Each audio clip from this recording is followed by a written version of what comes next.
Present నేనున్న పొజిషన్కి రావడానికి నాకు 6 ఏళ్ళు టైం పట్టింది. స్టార్టింగ్లో నేను బిజినెస్ పెట్టాలనే ఆలోచనతోటి ఫస్ట్ కొంత మనీ కావాలి కాబట్టి స్టార్టింగ్లో నేను పత్తి ముఠాకి వెళ్ళేవాడిని.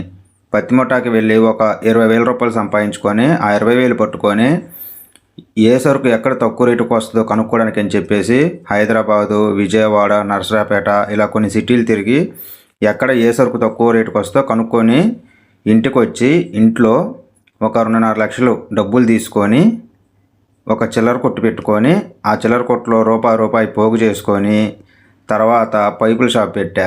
పైపుల షాప్ పెట్టి మళ్ళీ ఈ రెండింటి మీద కొంచెం కొంచెం పోగు చేసుకొని మా ఊర్లో నాకు తగ్గట్టుగా ఒక కూల్ డ్రింక్ షాపు హోల్సేల్లో పెట్టుకున్నా. ఆ తర్వాత నెక్స్ట్ స్టెప్ ఏంటంటే మా ఊర్లో నేను ఒక వాటర్ ప్లాంట్ పెట్టాలి. ఆ తర్వాత ఒక బట్టల షాప్ పెట్టాలి.